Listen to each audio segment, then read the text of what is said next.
Evans comes forth with a very interesting invitation. Put your arms around me, honey. Hold me tight. Mr. Goodwin accepts, Miss Evans. Fellas.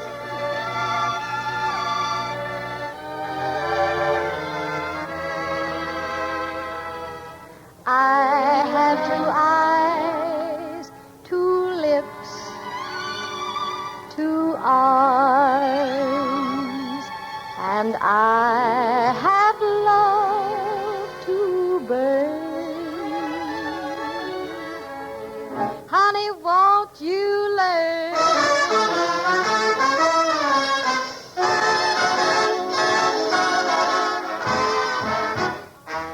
Put your arms around me, honey, hold me tight. Huddle up and cuddle up with all your might. Oh, babe, won't you roll those eyes? Eyes that I just idolize. When they look at me, my heart begins to float. Then it starts a-rocking like a motorboat. Oh, babe, I never knew any boy like you.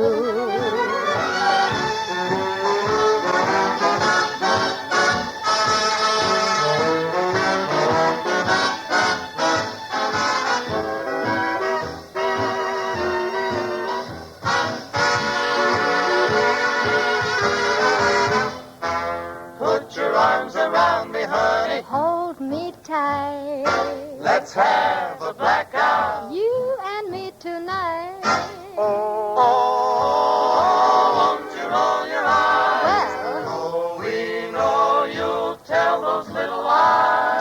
don't talk to me like that. I don't know what you mean. Oh, yes, you do. We're on to you. We're not so green. Oh, say I know I could be true to only one. Only one? Well, maybe 2. Only 2? Maybe 3 and maybe 4 if they were all like you.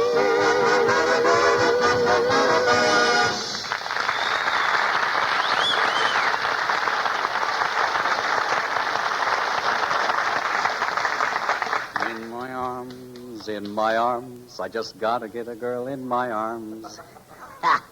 Boy, are you bad. Yeah, you're feeling pretty chipper this evening, aren't you, Bergen? Yes, it's a lovely evening this evening. Lovely evening. Yeah? Yes. What's the matter with you? What's that stuff you got on your coat there? What's that stuff, Bergen, huh? It happens to be perfume. No. Yeah. Eau de cologne. Oh, is this so? Smells more like an afternoon in a glue factory. No. That's all right. Say, what are you? You're looking pretty sharp, aren't you? Well, thank you. What's going on, Bergen? What's up your sleeve? What's that? What's that? Well, you know who our guest is this evening, don't you? Yeah, Hedy Lamarr. Well? Well? Well? Are you kidding, Bergen? you and Hedy Lamarr? Yes. Why don't you give up? Well, what's so unusual about me feeling a little romantic? Romantic? Yes. Oh, nothing. Only aren't you swinging after the ball went by? Well, now. All right, I admit I'm not a college boy. Boy, there's a concession. Yeah. But there's no harm in trying to recapture my youth. Capture your youth. Yes. First, you better try and recapture your middle age. Now, my dear boy, age is not everything. It's how you feel. That's what counts. Yeah. Yes. How could you say that? Yes. You who've been going steady with a hot water bottle. Now, wait. Oh, I can't keep this. Oh, Goodwin. Yes, John. How do you like Bergen? He thinks he's going to go and, get someplace with Hedy Lamarr. Oh, really? Oh, well, now, aren't you a little optimistic, Edgar? Well, confidentially, I thought maybe you boys would help me. Help you with Lamarr? Yes. Are you mad? Yes. What are we, 10? All right. I thought I might even go as far as make it worth your while financially. Yeah. Oh, well, now, that's different. Tell us more, good-looking. All right. I have always been on the side of truth and fair play. Oh, no. Unless there's something in it for me. Yeah, that's right. By the way, Edgar, how much is there in it? Well, I planned on giving you 50 cents apiece. Yeah. Oh, for goodness. Well, you'll get just what you pay for. And cheap is cheap, buddy. All right. Hello, Charlie. Checkers, Bergen, you shake hands. Yes. Well, Hetty Lamar.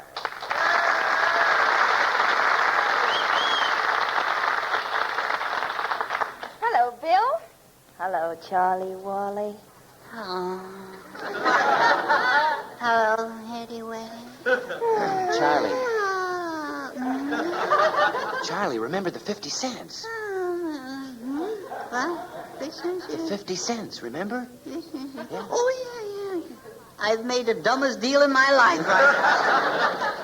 Hetty, we've got a TL for you. Oh, really? Yes, we have, Hetty. We know someone who likes you very much. Oh, He's just crazy about you. that's wonderful. Tell me about him. What's he like? Well, he...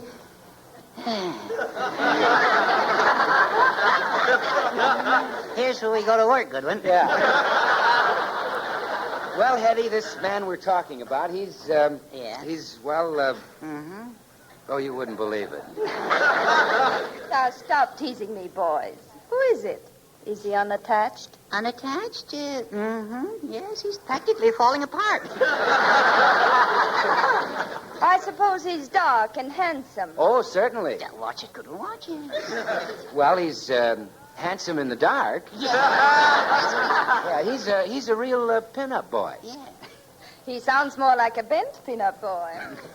No, not at all. He's a fine figure of a man. Yeah, yes, he has a nice figure. Hey, if you care for avocados. And what a body. A fine blend of quality, character, and deep-down goodness. So, when it's coffee you're buying, ask your grocer for Chase and Sanborn.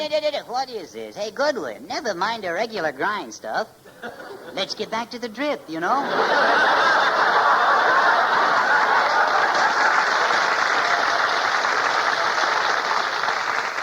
Charles, I'm dreadfully sorry. I was carried away. Now, tell me more about this Superman. Is he the athletic type? Athletic, is he? Well, once he swam the Mississippi River. Oh, when was that? The day they put in a toll bridge. You know, I like a man of interesting moods. One who is quiet and conservative one moment and glamorous and dashing the next. Well, he's a convertible model. Yes. Slightly worn top. Oh, I hope he's well read and a student of the classics. Oh, yes. Does he know Chaucer and Tennyson? Is he familiar with Lord Byron? Is he familiar with Lord Byron? Only last night they had dinner together. Oh, Charlie, he's dead. No, he always looks that way. Oh, you mean Byron? Yes. Oh, I wouldn't know about that. Oh, boys, it isn't fair to keep me in suspense any longer. You must let me meet him. No sooner said than done. Oh, Bergen. Here I am. Oh, hello. Hello, Miss Lamar. Oh, so you're the one they were telling me about. Yes. I'm the boy.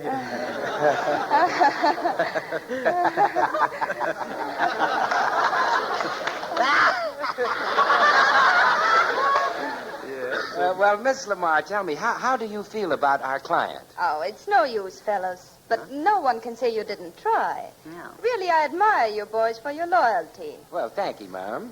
To think you do all that for a friend. Yes. For a friend.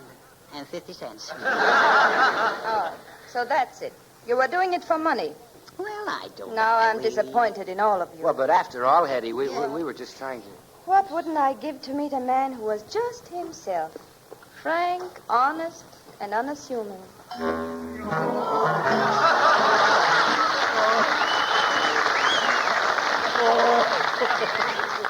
Hello, everybody.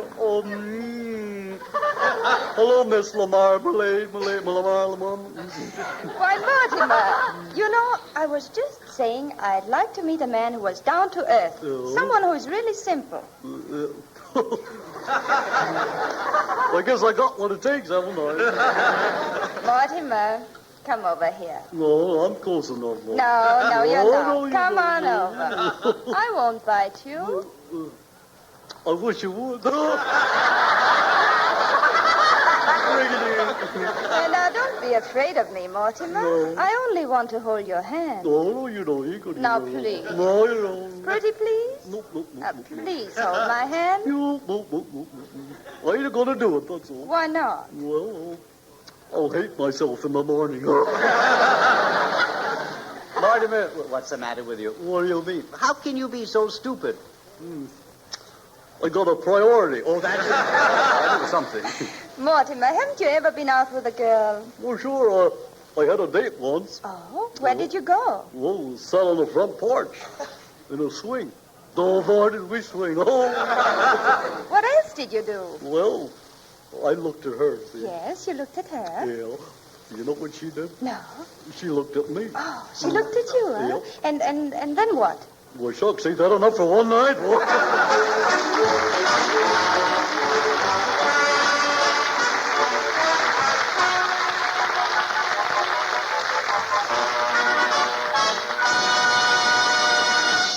Now, ladies and gentlemen, a word from Edgar Bergen. It was my good fortune during the past year to visit and entertain our servicemen in Alaska, the Aleutians, and Newfoundland. I saw them in the far-off outposts where they were living in anything but comfortable surroundings. But despite their inconveniences, I found them eager and anxious to do their part to destroy the enemy that is trying so hard to destroy us. That means that our men are ready to give their lives if necessary. While here at home, we are asked to do very little more than to invest our money in war bonds. We are not asked to give anything, but just loan our own government the money it needs to provide our men with the equipment and supplies they require to win this war for us. Every person who possibly can should buy one or more additional bonds during this third war loan drive. Ladies and gentlemen, if our men are to reach Berlin and Tokyo, the least we can do is pay their fare with bonds. We cannot afford to fail.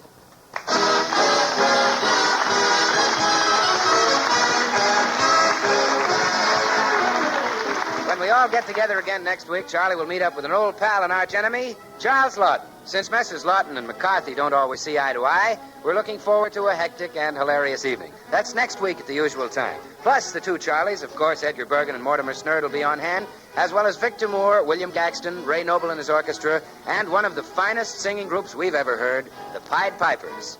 This week, when you're buying coffee, think of us and ask for Chase and Sanborn, coffee made to serve in times like these. This is Bill Goodwin saying goodnight from Hollywood's Radio City. All over the country, old friends of Chase and Sanborn Coffee are saying, what did I tell you? As family after family changes to this finer, richer blend. Yes, in the past year, more people have been won over by Chase and Sanborn flavor than by any other coffee on the market. And that's only half the story. Besides this record-breaking popularity in private homes, Chase and Sanborn are the leading coffee roasters in the hotel and restaurant field.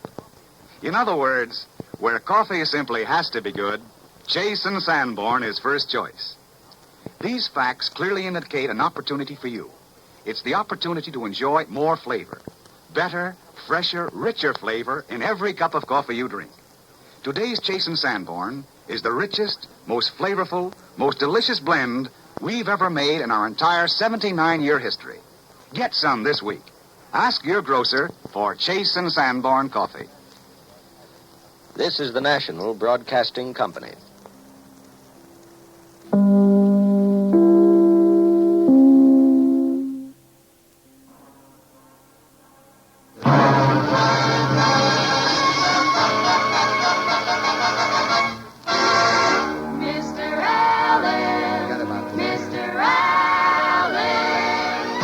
It isn't the mayor of Anaheim, Azusa, and Cucamonga, kids.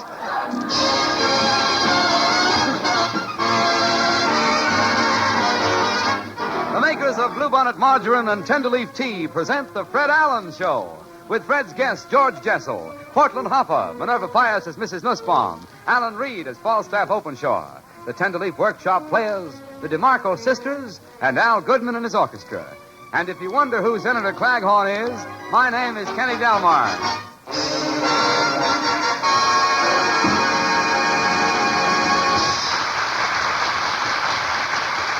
In the January issue of Cosmopolitan magazine, ladies and gentlemen, the so-called star of this program was selected as the Cosmopolite of the month. He's been called about everything else, but this month he's a Cosmopolite. And here he is, Fred Allen. Thank you.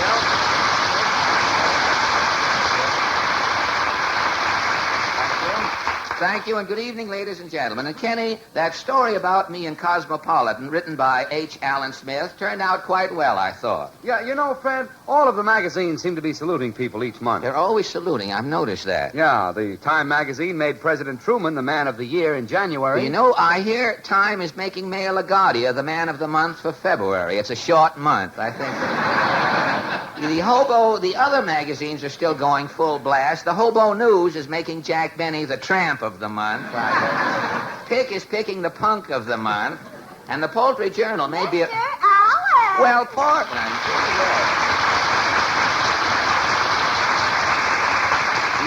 Do you want to cut in, Portland? Kenny and I are talking about magazines saluting different people. Has anyone in your family ever been honored by a magazine? Well, last year, the Police Gazette chose Mama as Miss Patrol Wagon for 1945. Miss Patrol Wagon, huh? Is that... I'll laugh at it. At least you got me here. Is that a camp stool you have with you there? It's for Mama. She's standing in line. Standing in line for what? Mama doesn't know whether she's going to see the picture at the Roxy, get a ticket for Florida, or end up with a pair of nylons. She doesn't know? Mama just saw a long line and got in it. Oh, well, that's the trouble with the country today, Portland. Half of the people are standing in line to buy things. The other half are standing in line picketing. But aren't you... Now, please. Just a mild demonstration, if any. Just a mild. We work it up as we go along. When Mr. Jessel arrives, big things happen. But tell me, aren't you, Portland? Aren't you cold with those liquid stockings on? No, I always mix in a little antifreeze. Oh, with the... There's only one trouble with liquid stockings in the winter. If it gets hot all of a sudden, you've got a shoe full of stocking. You never can tell. Last week, Mama drank some liquid stockings by mistake. Drank some? Didn't it bother her? For 2 days, she hiccuped Bobby socks. Oh, I know a man who drank a whole bottle of liquid stockings accidentally. Was he sick? No, but he had to swallow a garter to hold his stomach up. That was the last time he saw Paris after the... And speaking of garters, when you've got to go to Allen's Alley, you've got to go. Remind me to give the writers more money. These women, they got to go. Have you a question ready? A question? You bet. You know, this past week, strikes closed most of the meatpacking plants throughout the country, shutting off the country's supply of meat. And so our question tonight is, if you have been unable to get your quota, how have you been coping with the meat shortage? Shall we go? As the electric fan said when somebody turned it on, I think I'll blow.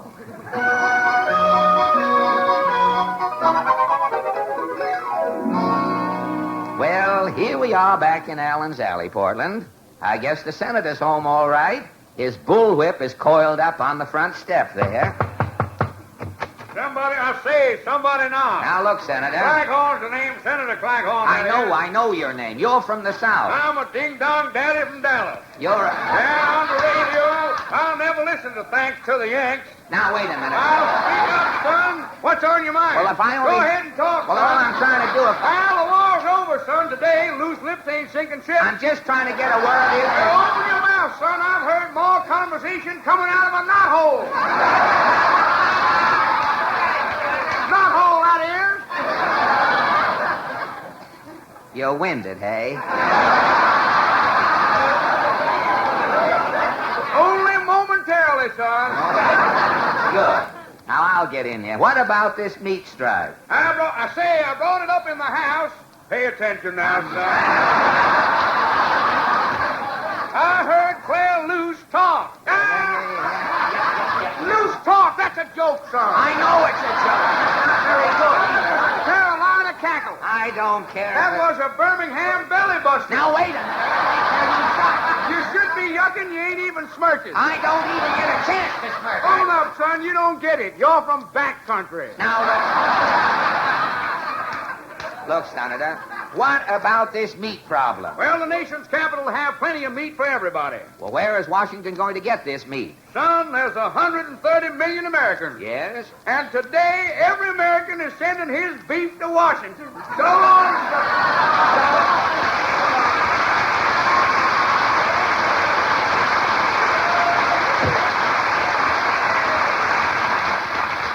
Well, the senator has a head like a pot roast. It brings back happy memories. Well, I hope Titus Moody is still up tonight. Now, let's see. Howdy, Bob. Your exhaust is working well, Mr. Moody. You feel all right? You look a little shaky. Boy, was I stiff last night. Drinking? No. Somebody put starch in my bathwater. You have a bathtub in the house? No. Every Saturday night, I take a can of Dutch cleanser and lower myself down into the well.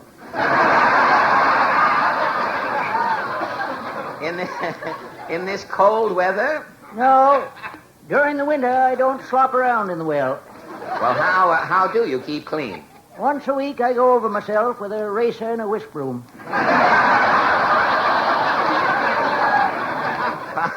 Well, how about the meat shortage?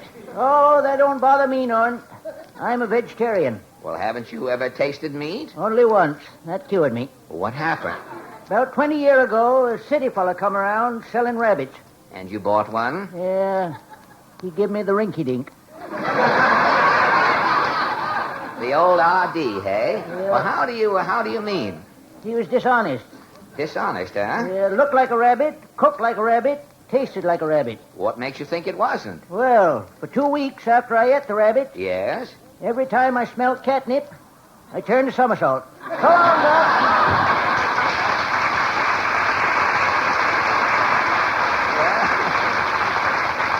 Mr. Moody still has that hang-cat look, I must say. Oh, well, what will a knock at this door bring?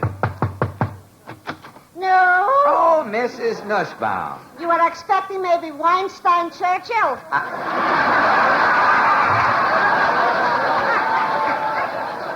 Tell me, Mrs. N., has the meat strike bothered you? I am in a dilemma. Dilemma? There is such a word. Oh, yes. Yes, dilemma is a word. You might have read it someplace. I'm only reading broken English. Oh. As I am speaking, so I am reading. Oh, fine. Why be deceitful? Who am I fooling? Well, I see your point, yes. I agree with you thoroughly. But what about the meat shortage? Confidentially, we are having well in hand the situation. You had some old meat stored up, did you? Oh, no. My husband, Pierre, is buying a goat. A second-hand billy. A second-hand. A used goat. A live goat? The first night we are locking him in the clothes closet. I see. During the night, the goat is eating the backs off of 3 of Pierre's union suits. Oh, gosh. The next day, the goat Pierre is killing and we are having for dinner. Well, after eating the backs off 3 union suits, how did the goat taste? Like flapjacks, but delicious. Oh,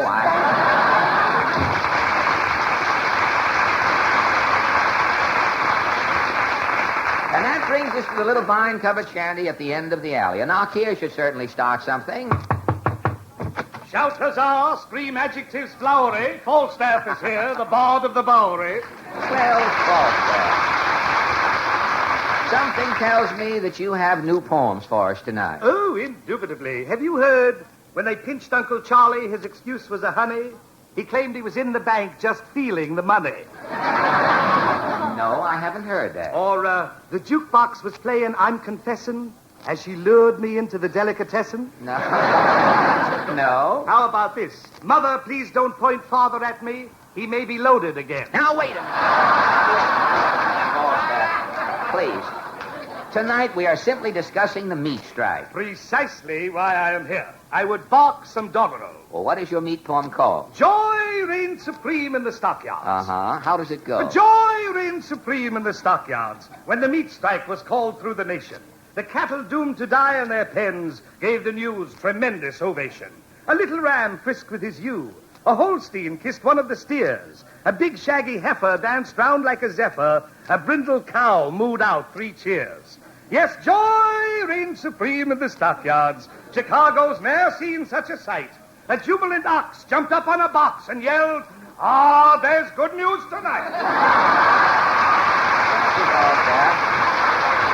And as Bard Openshaw skulks to the wings, we turn to our melodic misses, the 5 DeMarco sisters. Tonight, accompanied by Al Goodman and his poor man's Philharmonic, the DeMarco sing Hubba Hubba from the new picture Doll Face.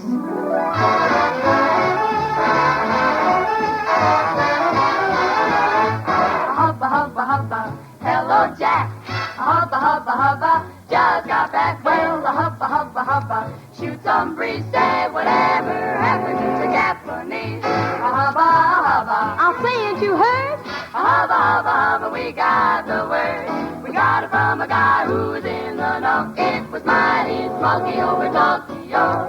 A friend of mine in a B-29 dropped another load for log. As he flew away, he was heard to say, hubba, hubba, mop, mop, I got another mission, that's okay. And with your God permission, well, I'll just say, hubba, hubba, hubba, be on your way. And I'll dig you later in the USA.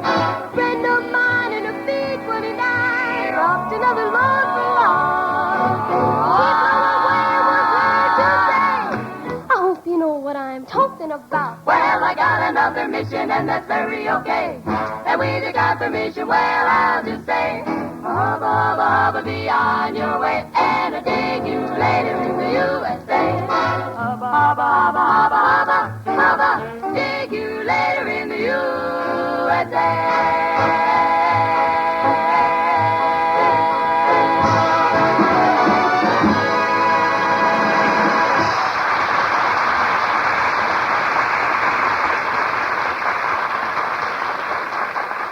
And now, a helpful hint about the family table. Whatever concerns the family table is important to us all, and here's a good example.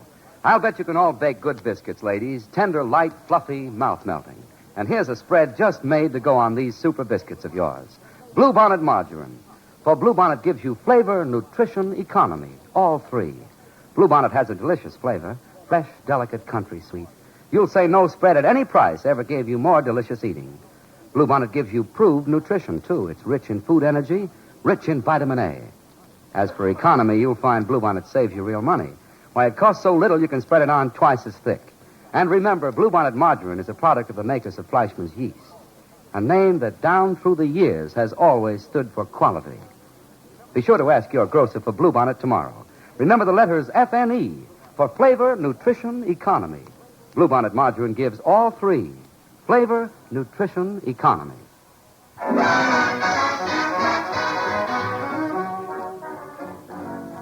That was just a few flakes from Let It Snow, played by Maestro Al Goodman and his Racing Form Rhythm Boys. Say, yes, Portland? Shall I pile these letters here? If you will, please. Those are the last of the Jack Benny contest letters. I've been up 3 nights reading them. You know, I'm one of the judges. And speaking of letters, Portland reminds me, could you get your pencil, please? I want to dictate a letter. I'm all ready. You're ready? We'll take this down. Mr. George Jessel, 20th Century Fox Studios. Dear Mr. Jessel, you are a rat, capital R. Signed, yours sincerely, Fred Allen. Get that off instantly. Well, I thought you and Georgie were friends. I'll never speak to Jessel again unless I happen to get a wrong number.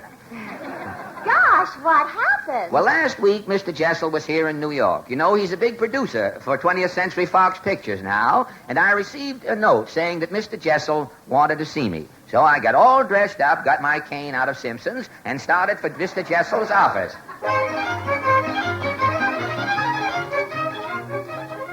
When I arrived at the 20th Century Fox building, I found Mr. Jessel's office a big nylon door, and I knocked on the door.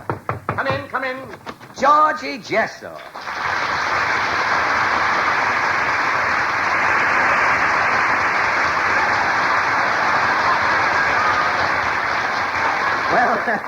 Well, Georgie? Excuse me, Fred. I'm on the phone at the moment. Hello, Lidget's Drugstore. This is Georgie Jessel speaking. I want 6 boxcars of Bromo Seltzer sent out to my studio in Hollywood right away. Okay. Georgie, 6 boxcars of Broma Seltzer? It's for my new picture, Fred. Broma Seltzer? Yes, I'm making a sequel to The Lost Weekend. It's called Saratoga Drunk. Oh. Laugh, son. What's the matter with you? Saratoga Drunk sounds like a great picture. Well, it's a new idea, Fred. An elephant drinks too much and sees 200 pink saboos. 200? Only in Hollywood could you possibly pick up 200 pink saboos. And Hollywood, I must say, has surely changed you, Georgie. Those clothes you have on. Oh, well, this is my working suit, Fred. The shirt happens to have a pink dickie, but nobody notices. No. It's mink, isn't it? It isn't pink. It's a mink dickie. That's right. And it goes well. That's right. It goes well. It says pink here, but I'll say mink anyway. It goes well with that fur mandarin coat you have on. Yes, this is genuine grizzly bear. Instead of the belt in the back, it has a big paw hanging down. Oh, this paw is spelled more. A big paw. But as you are, you Hollywood tycoons with your paws hanging down on the back, I suppose you're still living in that house out in Beverly Hills that looks like the Rose Bowl with Venetian blinds. Oh, you should see it now, Fred. I've had all the grass dyed white. You have white grass? Yeah. Why? Well, when the newsboy throws the paper on the lawn, the color shouldn't clash, you see? That's Fred, I've got lavender trees and a pink hedge and a plaid sidewalk. Well, say, this riot of colors must be causing plenty of comment. What comment? Nobody even notices it? In Hollywood, who takes off the dark glasses, Fred? Oh, I see. Georgie, I wonder what would happen if one day everybody in Hollywood took off their dark glasses and all of the people got a good look at each other. This is a horrible thought, Fred. But tell me about your house, Georgie. You have a swimming pool, of course. I have the biggest pool in Hollywood. Well, how big is it? Well, when you stand on one side of the pool, yes, from the other side you can hear voices yelling, "When are they going to send us home?" That's how big the pool is.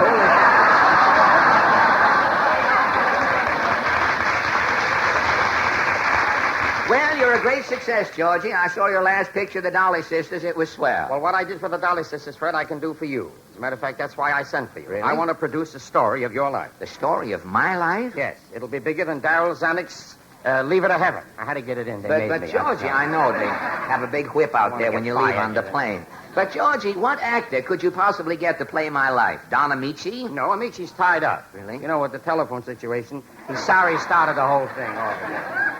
No, there's only one man to play your life, Fred, and that is you. You mean that I will be the star? Star? Why, it's your life. Everybody else in the picture is just a stooge. I'm the whole picture. Yes, Fred, there's just one little thing. Yes, Georgie. Well, now, you know how Alfred Hitchcock always sneaks into some scene in every picture that he directs? Yes, you always see Mr. Hitchcock in the crowd trying to get into the automat with his nickel out or something. That's right. Now, do you mind if I do just a little bit like that in your picture? A little bit? Of course not, George. You know, they'll just see the back of my head, maybe in a barber's chair, or maybe I'll run past the camera with a pushcart fast. Nobody'll see me.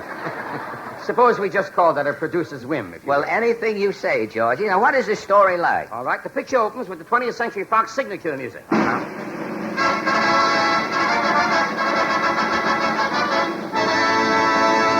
George Jessel presents The Life of Fred Allen. Starring Fred Allen.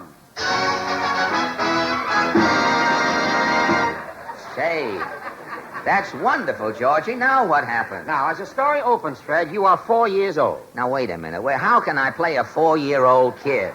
Fred, our makeup man can do anything, really. But I'm 6 feet tall. How can I be a kid? You play the whole first scene on your knees. On my knees? Yeah, we'll glue some shoes on your kneecaps, and nobody will know the difference. Well, if I walk on my knees, my arms will be dragging on the ground. All right, so we'll double up your arms, stick little false fingers on your elbows. Well, after I'm made up, what do I do in the picture? Well, the story opens in Illinois. Now, you see, Now, Fred... wait a minute, Georgie. I was born in Boston in Massachusetts. I know that, Fred, but we have an old Illinois set left on the lot from another picture.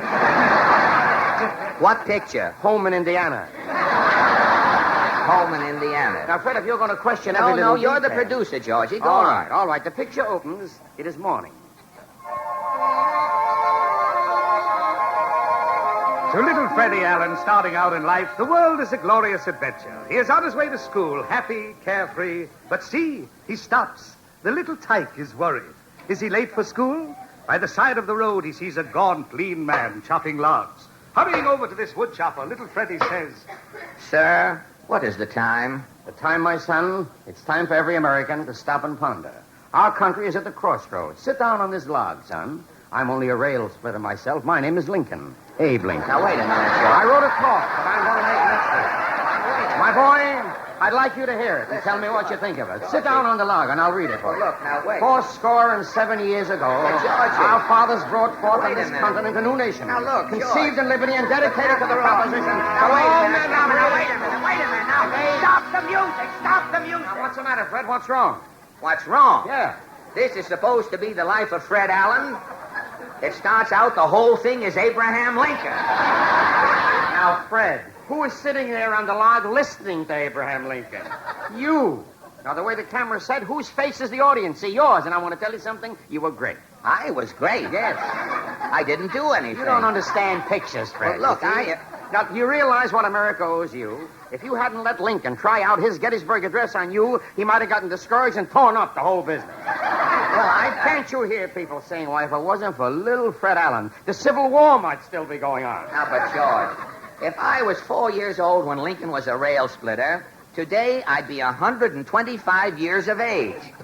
Who listens, who cares about such things in pictures? Maybe a couple of history professors who are sitting in the balcony, that's all. Or Joel Kupperman. Now, pay no attention to it. Just wait till you see this next scene. Am I in it? Am I in it? He says, am I in it? It's all you, Fred. You're a young man, but you have taken to drink. Drink? Yes, you're living in Albany. It's apple country, and you're a cider fiend. I'm full of cider, huh? Yes, you're full of cider. Now you have to make a decision. What will it be? Cider or success? As the scene opens, it's the waterfront. The camera's on a jug of cider in your hand. It's clutching that jug. will young Fred Allen be picked up by Cider Anonymous? See, he awakens, still in a stupor. He staggers up to a man standing next to a boat on the dock. Allen speaks. Mister, what day is this? What day is this, young man? Today is a new day in American navigation. My name is Fulton, Robert Fulton. Now, wait a minute. Now, in a few minutes, I'm testing my steamboat, the Clermont. That's why this crowd is here right now.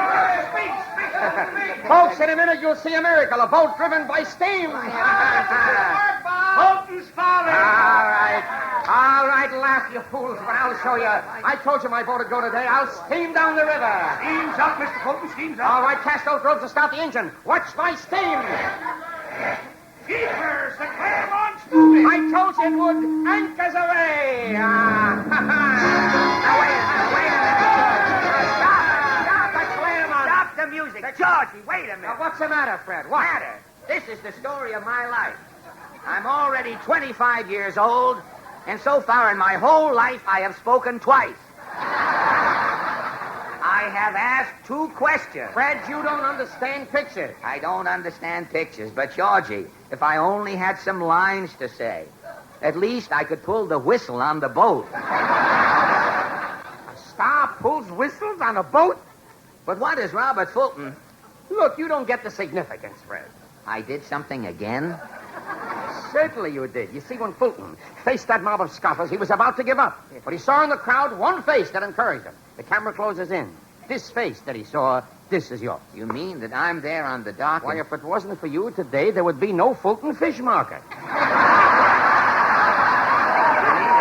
There'd be no steam. There'd be no Turkish bass. No steam. Tailors would be pressing pants by hand.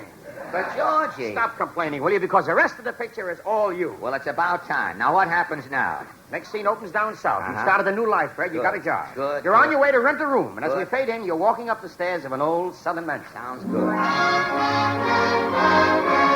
Yes, Fred Allen has made a comeback. He has work. His eyes are bright. The world is before him. He knocks on the door of the old southern mansion. A kindly old man with snow-white hair opens the door. Pardon me, sir. Have you a room to rent? Come right in, son, and set yourself down. My name is Foster, Stephen Foster. Now, wait a minute. Honey, I wrote a new song this morning, and I want to sing it for you. Now, look, George. Way down upon the Swanee River, far, far away, that's where my heart is still, that's where you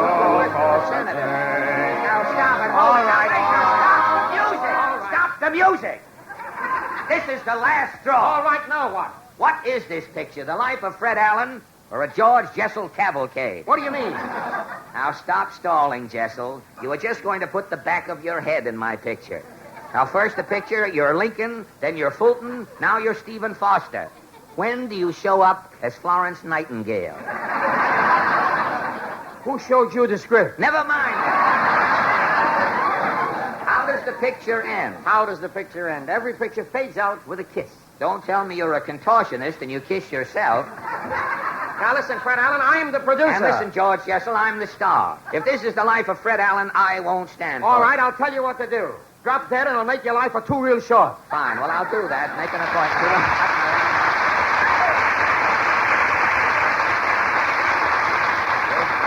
And now, Kenny, with a short talk on the American woman. Ever since Priscilla married John Alden, the fame of the American woman has been growing.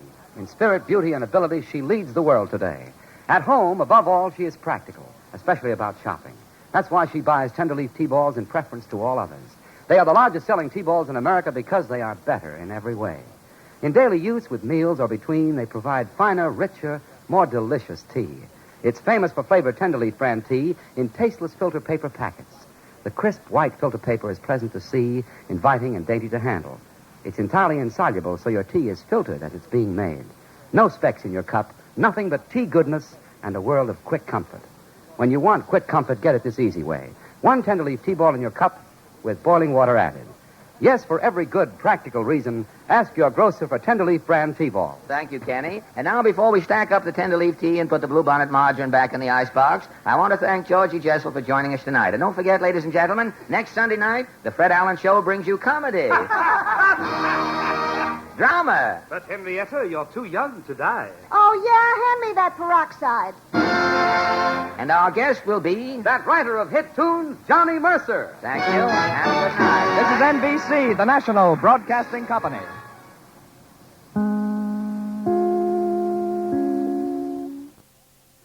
For the safety of your smile, use Pepsodent twice a day. See your dentist twice a year. Tonight, from his hometown, Cleveland, Ohio, we bring you the Pepsodent Show, starring Bob Hope.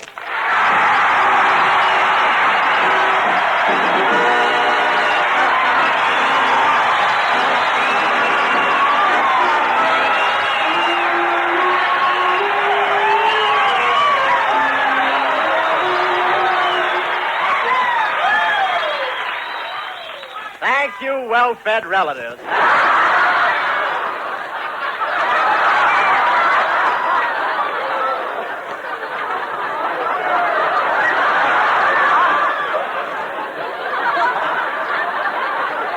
How do you do, ladies and gentlemen? This is Bob back in his hometown of Cleveland, Hope, telling you folks in Ohio to use Pepsodent and your teeth will never look worn. You'll always be able to chew a lime, and after you start dating, you'll soon be marrying. It'll be a good alliance because there won't be any tiffin.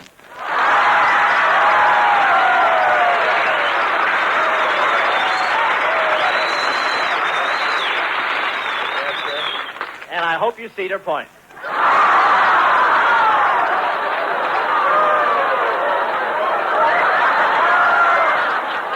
That's all local, but this is my hometown. Well, here I am in my hometown, Cleveland. Cleveland is all decorated for the sesquicentennial. Nice way of cleaning your teeth. Yes, sir, there are signs everywhere saying 150 years old, and I'm still trying to catch the guy who put them all under my picture.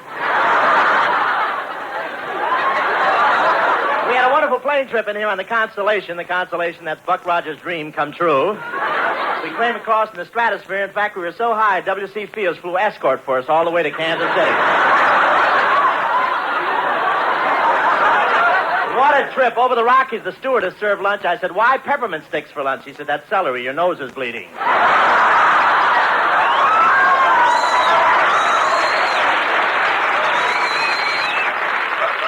And once I looked out of the window and I saw a guy floating by in midair. I said, hey, what are you doing out there without a parachute? And he said, I don't need one. I'm Ray Milland.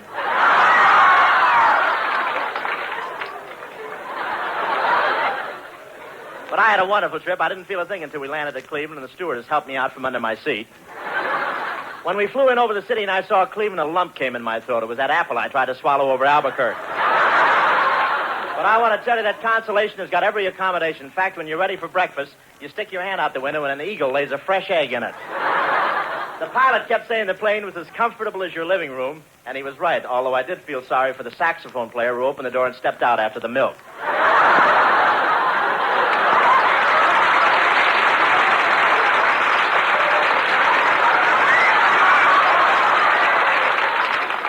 And when we arrived here in Cleveland, what crowds at the airport? The police had the ropes up, but I demanded a trial first.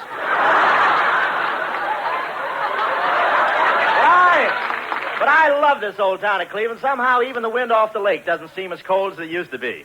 Of course, I've got underwear now. I've got a brother here in the wholesale meat business. He had trouble with shortages, but he's getting plenty of meat now. The Cleveland Indians are selling him all their old ball players.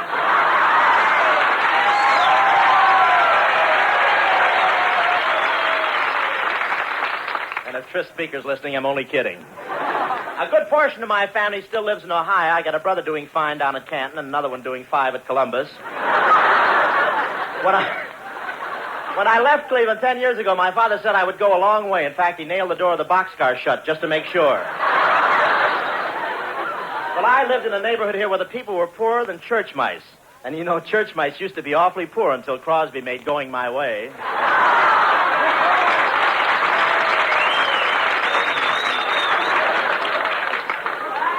I like that personally. And I went back and paid a visit to my old schoolroom and sat in my old desk. And there was the same old inkwell, the same old books, and the same old shaving kit.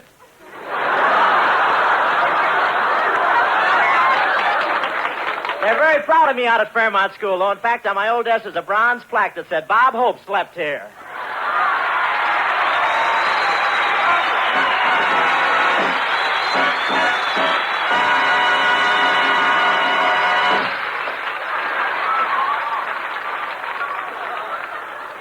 Wartime restrictions are ending.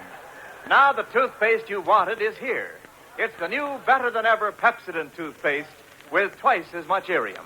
This new Pepsodent has a wonderfully refreshing taste, a cleaner, brighter taste that means cleaner, brighter teeth. This new Pepsodent with twice as much Irium cleans teeth better, cleans better between teeth, makes your breath cleaner, fresher, too. You've never had a finer toothpaste. And never an introductory value like this. Right now, you can get 2 tubes of new post-war Pepsodent for only 29 cents. Yes, 2 25-cent tubes. A 50-cent value for only 29 cents. Get this new Pepsodent. Compare it with any toothpaste you've used before. Compare its taste. Compare results. See how quickly, how safely this new Pepsodent with twice as much Irium removes the film that makes your teeth look dull. See how new Pepsodent cleans teeth better. Cleans better between teeth, too. See how fresh it makes your whole mouth feel. Compare it now during the sensational introductory offer. Get 2 25-cent tubes of new, improved Pepsodent for only 29 cents. A 50-cent value for only 29 cents. Don't delay. Here comes Skinny Ennis, our boy.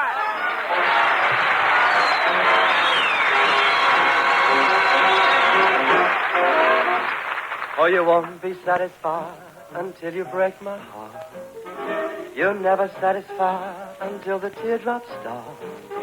I tried to shower you with loving kisses, but all I ever get from you is nagging and bragging. My poor heart is sagging the way you toss my heart around. A crying shame. I'll bet you wouldn't like it if I did the same. You're only happy tearing all my dreams apart. Oh, you won't be satisfied until you break my heart.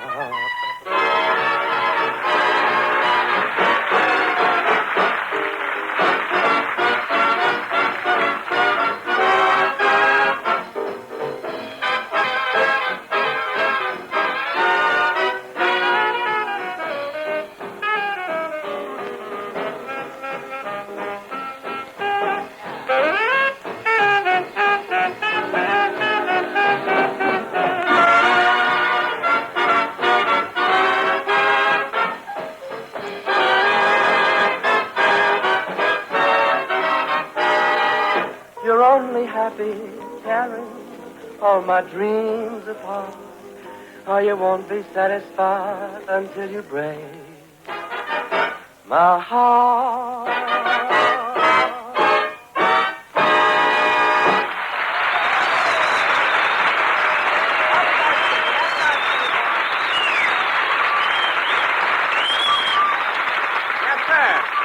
That was You Won't Be Satisfied, sung by Skinny Ennis, the only singer in radio who can make one lung sound like none. Edgar, step in. What did you think of that fast flight in from Los Angeles on the Constellation this morning? Man, we came in so fast, I didn't even have time to take a breath. Well, that didn't make any difference. Today wasn't your day to breathe anyway, was it? You know, but it's almost unbelievable, Skinny, that the Constellation could bring us from Los Angeles here in 11 hours and 40 minutes. Bob, it didn't take 11 hours and 40 minutes, did it? Oh, yeah. 7 hours from California to Cleveland and 4 hours through traffic from the airport to the Carter Hotel.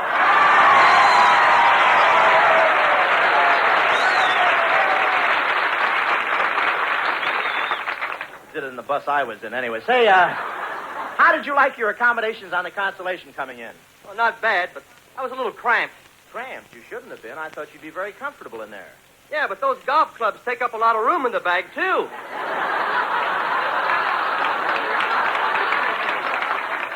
Can't understand it. I took the putter out. By the way, Skin. Say, while we're in Cleveland, I'd like to show you the street I was born on. Street? What's the matter? Couldn't you afford a hospital?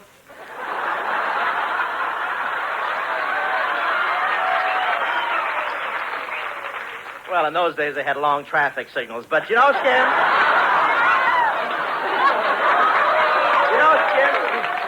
They even named a street after me here in Cleveland. Well, so what? They named a street after me in North Carolina, too. I know, but mine's not a dead end. Man, how can you stand there with your hat off and say that?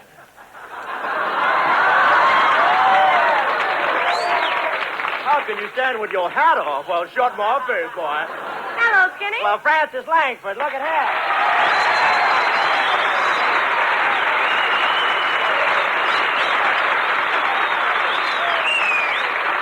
Francis. Oh, you're Lester. What did you say?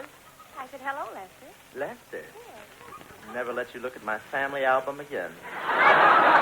Well, Francis, Skinny and I were just talking about the trip on the Constellation. Wasn't it wonderful? I thought so, but surely you didn't have much fun pouting all the way. Well, you'd have pouted, too. Oh, Bob, the pilot couldn't open a window just so you could hold your paper windmill out.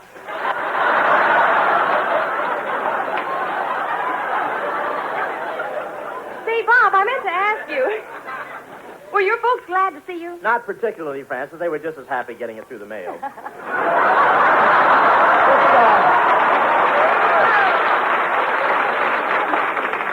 I send the big tube every week, you know. But I got a great thrill getting off the plane at the airport and seeing Major Bergen and seeing all those people out there. Well, I imagine so, but weren't you carrying it a little too far, running up and kissing that one man? Well, you wouldn't understand, Francis. You didn't have a draft board.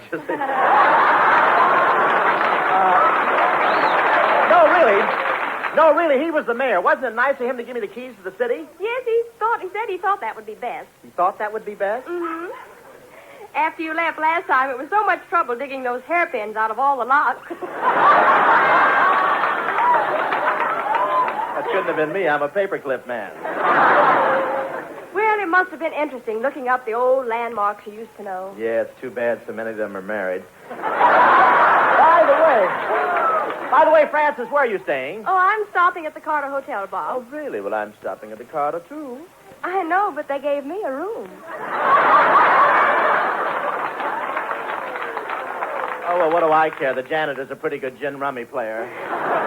And now, ladies and gentlemen, it's a real pleasure now to bring you a friend of mine, a former golf partner, and one of the outstanding political figures of our state of Ohio, the governor, His Excellency Frank J. Lausche.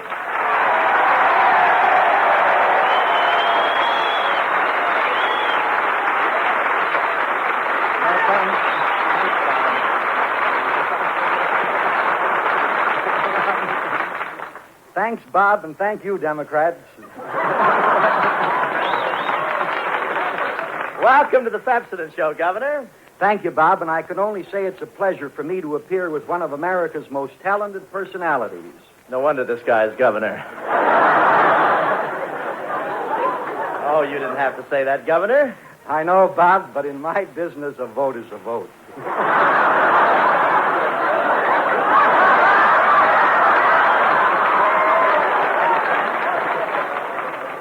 Governor, you must really be popular here. I even saw a Republican applauding. I'm amazed. You saw a Republican applauding. Well, he wasn't exactly applauding. He was clicking two bricker buttons together.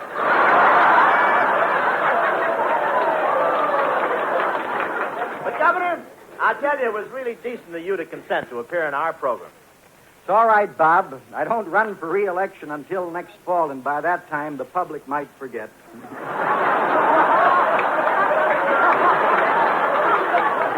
Did you bring a writer up from Columbus with you, kid? By the way, Governor, don't you think that you could find me some sort of a political job? You know, radio is pretty shaky, and you never know when the sponsor's liable to turn the power off, you know.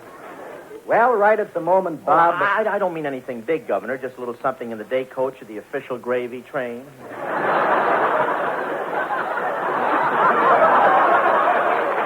Sort of a small pig's knuckle in the old pork barrel, huh? For instance, how about me going to banquets with you and sneering back at the Republicans? Bob, please, you have the wrong idea entirely. In Ohio, we always play ball with the Republicans. You play ball with the Republicans? Yes, of course. We make sure they don't spend too much time up at bat.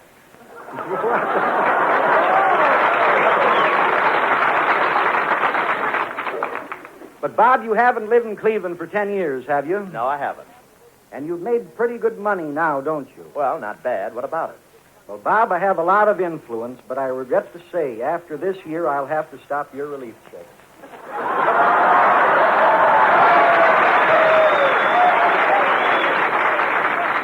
Well, summer's coming, and I can always reopen my frozen custard booth at Euclid Beach anyway.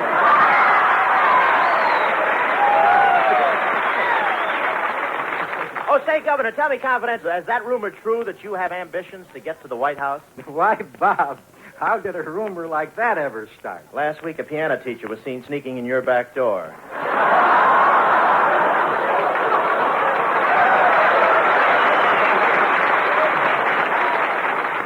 Bob, I guess you've been pretty busy since you arrived here, haven't you? Yes, I haven't even had time to see my old home.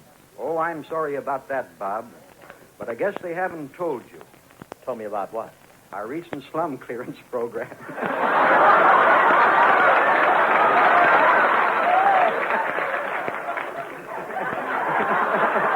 I can always go to my country home in Warrensville. That's all right.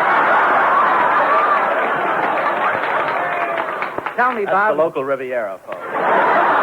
Bob, are you going to be here for the National Golf Open at Canterbury? Oh, no, you don't, Gov. You can't rope me into a game after that last game we played. Oh, I see. You're just jealous because I won, Well, eh? no wonder. You can't beat a governor. What do you mean by that? Well, when I made that hole-in-one, the police commissioner ran over, shoved a machine gun in my face, and said, "What a wonderful shot the governor just made. Now let's see what you can do."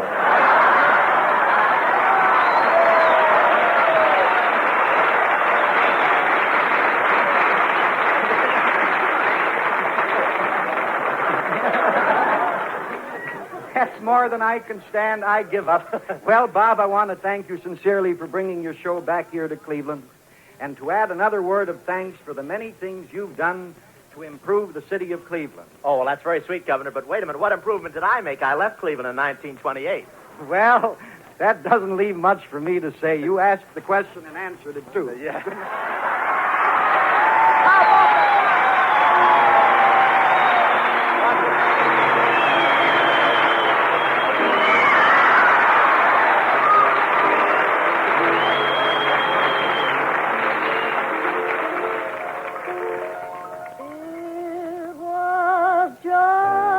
Neighborhood dance, that's all that it was. But oh, what it seemed to be. It was like a masquerade ball with costumes and all, 'cause you were at the dance with me. It was just a ride on a plane.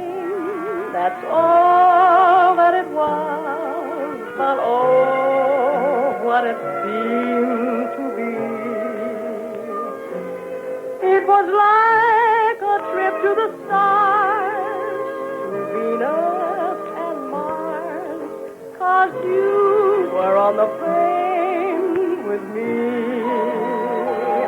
And when I kissed you, darling, it was more than just a thrill for me. It was the promise,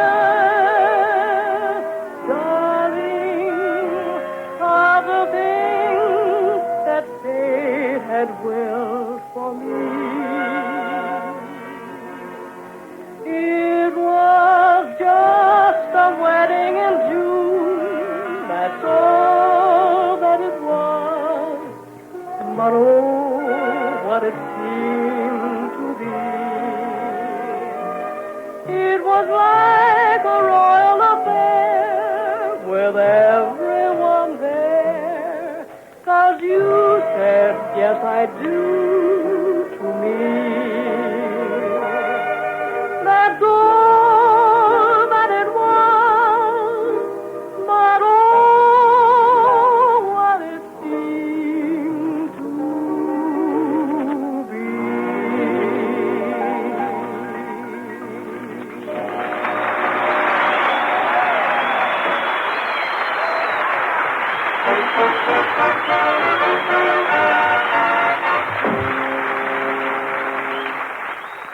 Tell it. Yes, with wartime restrictions ending, the new toothpaste you wanted is here. It's the better-than-ever new Pepsodent toothpaste with a cleaner, brighter taste that means cleaner, brighter teeth. This wonderfully refreshing new Pepsodent contains twice as much irium, the exclusive cleansing ingredient that only Pepsodent can give you. You've never had a finer toothpaste, and never an introductory value like this. Right now, you can get 2 tubes of new post-war Pepsodent for only 29 cents. Yes, 2 25-cent tubes, a 50-cent value for only 29 cents. Get it, compare it with any toothpaste you've used before.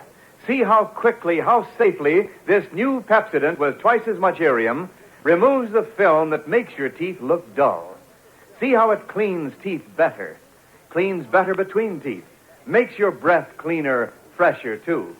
Compare it now while you can get 2 25-cent tubes of new Pepsodent toothpaste for only 29 cents. This introductory offer is limited, so act at once.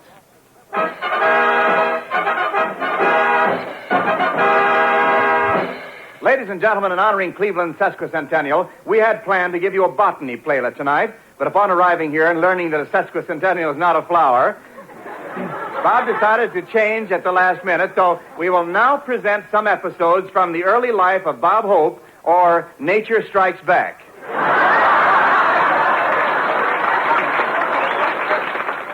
We take you back to the night of May 23rd, 1911. The stork is winging its way through the sky above Cleveland. Darn that soft coal. When Papa Hope comes home from work, he peeks at little Robert lying in his crib and says happily, Well, what do you know? A swordfish.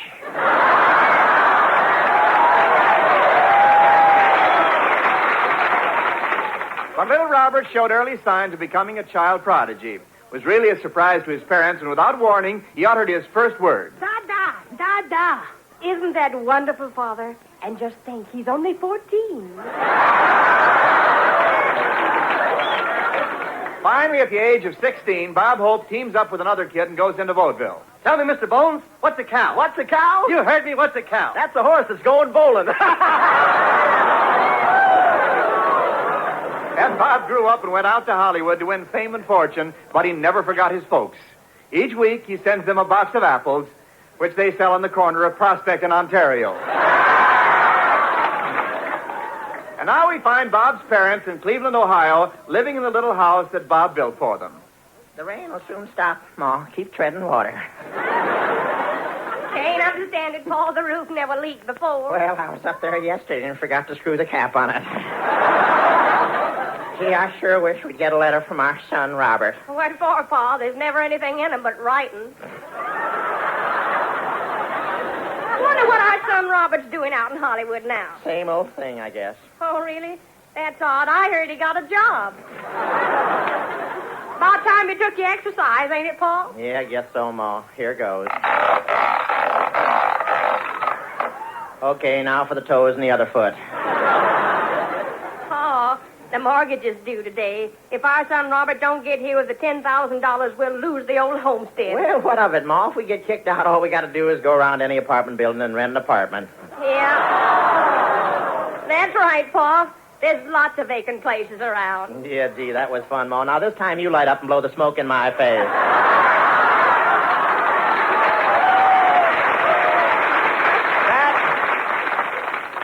Don't you worry, Ma. Our son Robert will get here with the money.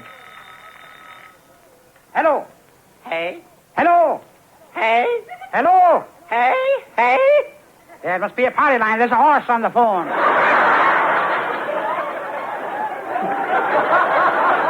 Kelowna, are you the banker? Right. J. Vance Swearingen, Kelowna. Railroads consolidated, bands amalgamated. Also butter sold at midnight under the high-level bridge.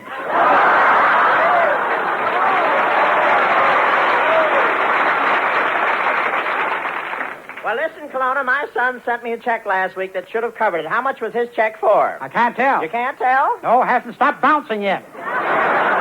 You know, Professor, for a banker, you sound a little jerky. Well, I'm chilly, Hope. I spent all day in the Frigidaire. What were you doing in the Frigidaire? Figuring out frozen assets. It's no use pleading. Get the mortgage money and have it at your house tonight. I'll be there at 6 with the hot needles and firing squad. You're really money mad. Well, you see, Hope, I want all the things I never had as a child. Wine, women, and a mink string for my yo-yo. Kelowna, tell me, how can you be so tight? Easy, Hope. Every morning, alum on my Wheaties. Kelowna, we haven't got the money to pay the mortgage. What are you going to do to us? Well, don't worry about a thing. There's a man right here in the bank now explaining why he can't pay his mortgage. And he isn't the least bit nervous about it. Of course, he stutters a bit. But now, will Bob Hope Jr. arrive in time to save the family homestead? Will Professor Cologne's mustache get back from the dry cleaners before Wednesday? Will the sponsor put up with this kind of a program much longer?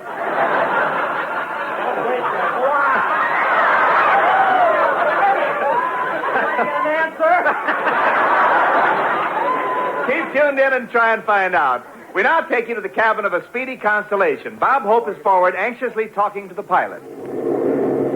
Are you sure we're going to make it, pilot? I've got to get there for the mortgage. We got enough gas? Enough gas? We've been out of gas since Chicago. Out of gas since Chicago? What have we been flying on? Never mind that. Just keep talking.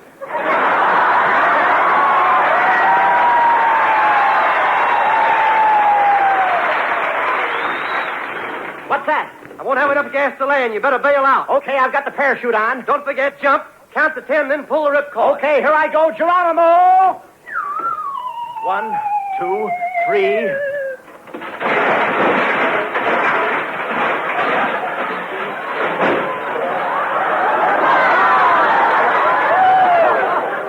Eight, 9, 10.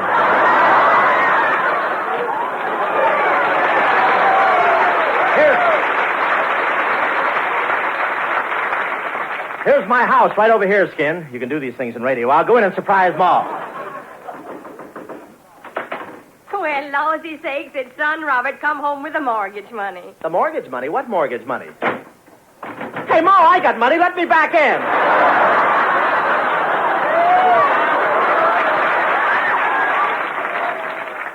Son, you're just in time. Banker Kelowna's foreclosing the mortgage. We can't pay. Well, if you can't pay the mortgage, then I'll have to take your daughter with me. Kelowna, there are no girls in the family, and put me down. And besides, Kelowna, where's your heart? Don't you know that the quality of mercy is not strained? What's that? The quality of mercy is not strained. What do you say to that? Makes it pretty lumpy, doesn't it?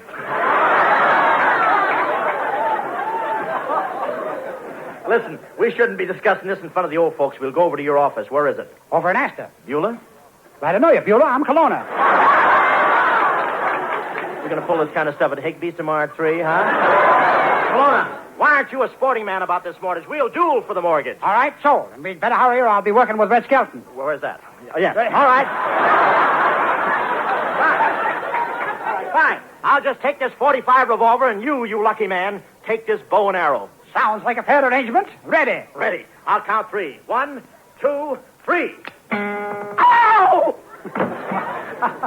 Didn't know I was a Cleveland Indian. All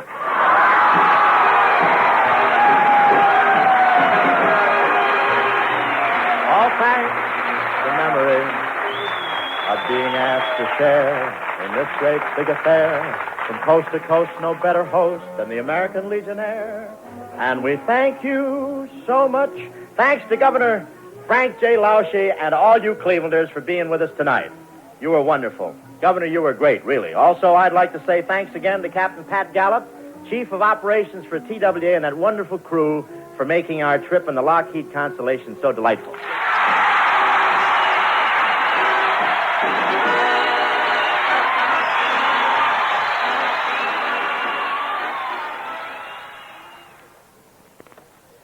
This is NBC, the National Broadcasting Company.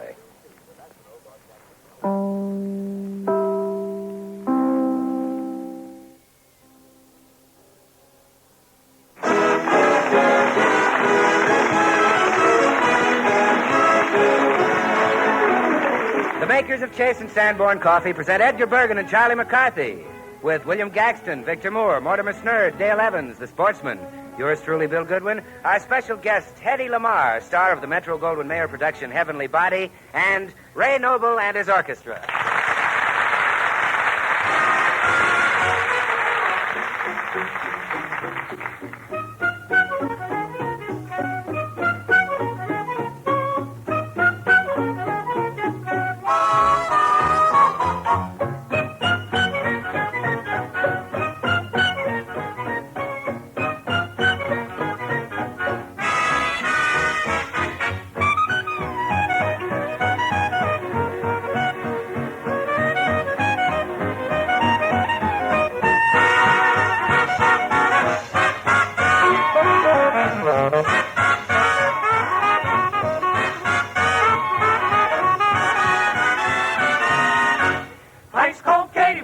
The soldier. Ice cold Katie, won't you do it today? Ice cold Katie, won't you marry the soldier? Soon he'll march away. Ice cold Katie, he's a dying to hold you. Keep that date, he came a hurrying for. Ice cold Katie, won't you marry the soldier? Soon he's off to war. Hear him ringing at your bell. Hurry before he's A-W-O-L. Ice cold Katie, you're the talk of the town. Ice cold Katie, won't you marry the soldier? Melt, melt, melt on down.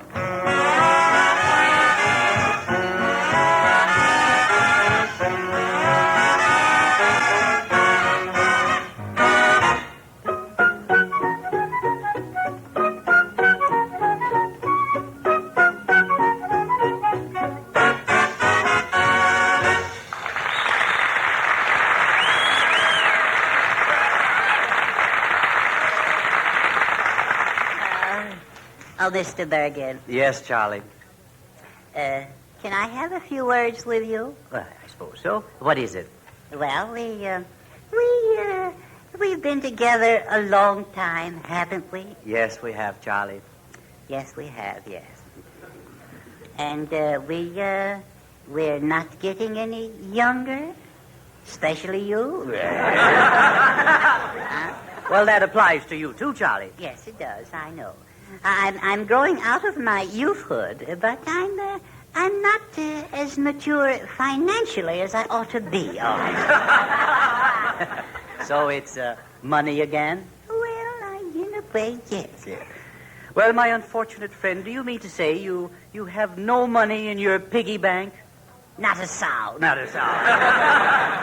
Well, how does that happen? Well, my piggy bank went to market once too often. Oh, I see. Well, it's a tragic story, Charlie. A tragic story. Yes. And it touches me deeply. It do? Yes. Do it go as deep as your pocketbook? No. No, it would, Charlie, if I hadn't heard the story so many times before. Oh.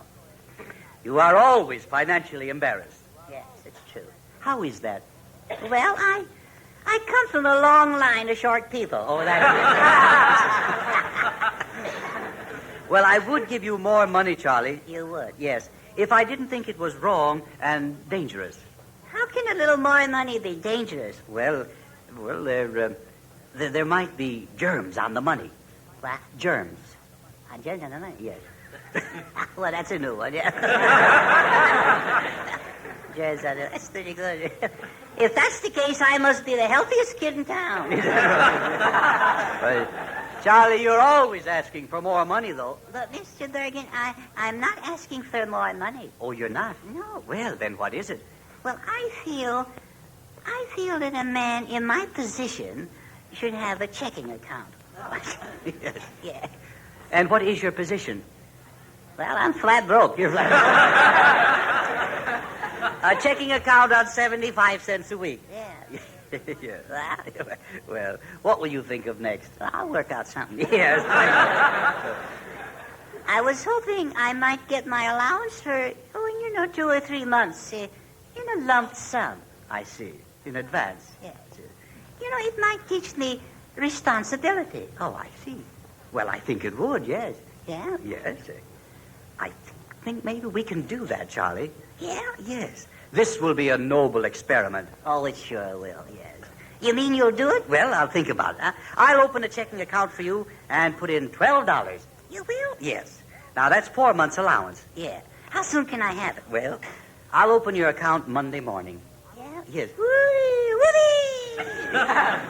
Monday afternoon, there's going to be a one-man run on that bank. But remember, that money has to last you for 4 months. Oh, sure. Don't you worry, Bergen. All right. I'll prove to you I'm a good businessman. Well, I hope so, Charlie. Then someday, you'll be a great help to me when I'm old and gray. Yeah. Oh, yes. I won't do it. A smart crack now might cost me $12. Yeah.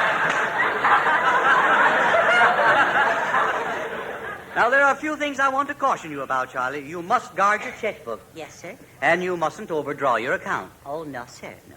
Well, there's one more thing, though. What is it? Is this bank good? Oh, of course. I think it's good. Yeah. Yes, I think they have a reserve of, I think it's around $3 million. $3 million? Yes. Mm-hmm. Well, that ought to last me a little while. What are the chances of me hitting the jackpot? No.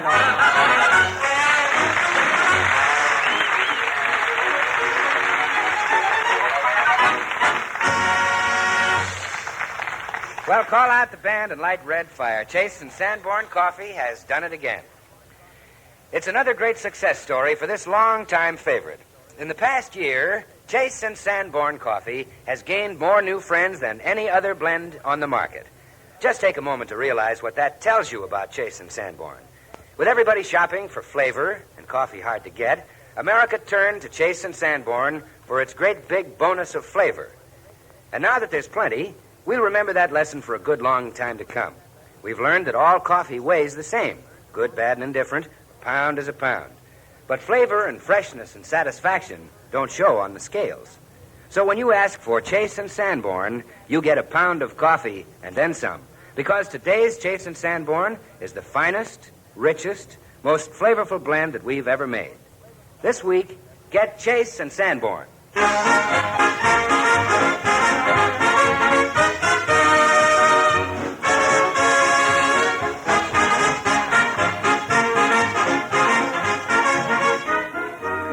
Say, Edgar. Bill. Yes, sir. May I have a couple of words with you fellas? Now, don't tell me that you need money, too. No. No money. Just a few words. Well, I don't know. Shall we give Mr. Gaxton a couple of words, Bill? Well, Edgar, I guess we can spare one or two short ones. Now, listen, fellas. Now, I'm going to direct a picture, and I'm trying to find a leading man. Oh. Do you know of anyone? Yes. Probably just the type you're looking for, Billy. But you see, I'm tied up at Paramount. Ooh, really? Yes, as much as that, yes. Gaxton, I know you want me, but Charlie doesn't allow me to appear in a picture without him. It's just one of those things. Well, neither one of you would do, you see. What I've got to find is a tall, handsome, debonair, smooth-looking young fella, a gorgeous hunk of man, a husky Tarzan who will out-Tarzan Tarzan. Hello. Well, there's your man, Billy, right there. Victor Moore. Oh, no. You'd never do. No, Mr. Gaxton, I know there's a shortage of handsome actors, so I want to volunteer on account of the shortage. My dear friend, there's a shortage, not a famine. Now, don't be too hasty. My relatives tell me I have the features of Robert Taylor. the voice of Cary Grant, and the physique of Tyrone Power. Too bad it all comes out Porky Pig. Oh, I think I'm prettier than he is. But I'd like to get into Western pictures. Don't you think I'm the tough and rugged type that could bulldog a steer? Well, you certainly got the face for it. Tell me, Mr. Moore, have you ever made a test for any of the studios? Oh, sure. I made a test for a studio once, and they kept calling me for 3 days. But I never went near them. Mm-hmm. Playing hard to get, huh? No, I just didn't like what they were calling me.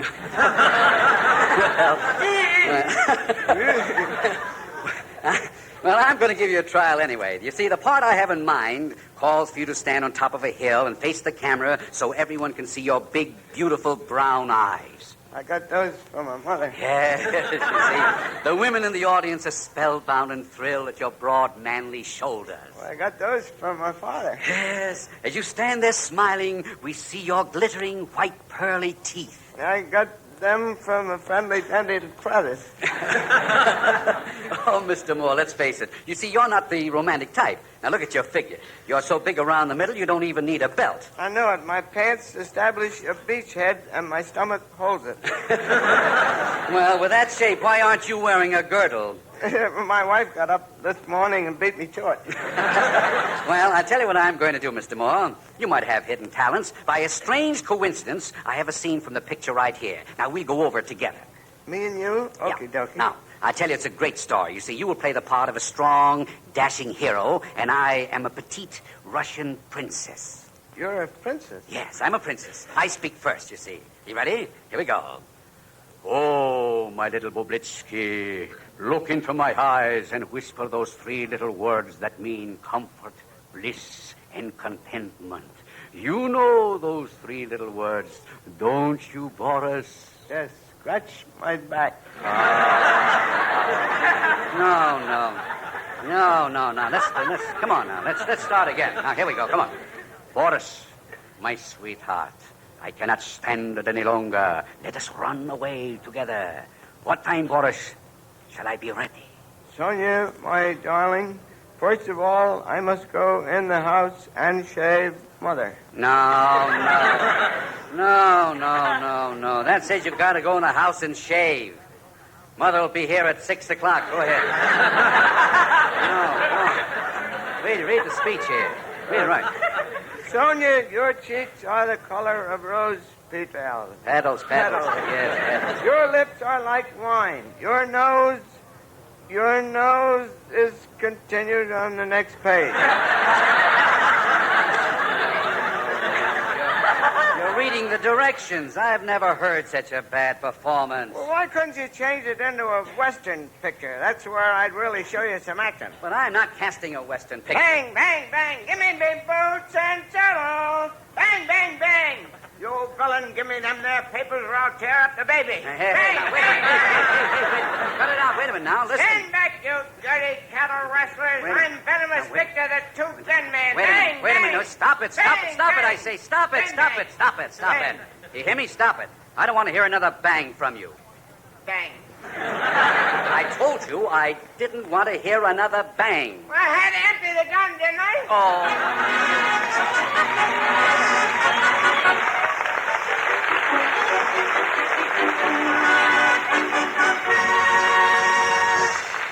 These times raise new questions constantly, but each one has its answer. What new tablet gives you more different vitamins and minerals, yet costs so little to take? Lady, that's easy. It's Stam's multivitamin and mineral tablets. Stams must be very expensive. No, Stams cost only 49 cents a package. Stams meet all United States government minimum vitamin requirements for vitamin A, B1, B2, C, and D. Stams take the place of all less potent vitamin preparations. They're based on principles approved by an official committee of doctors. Stams guarantee full potency or money back. Remember, if you're not up to par because your diet lacks vitamins and minerals, nature can give you more pep and vitality with Stams. Get Stams today at any drugstore, brought to you by Standard Brands Incorporated. S-T-A-M-S, Stams.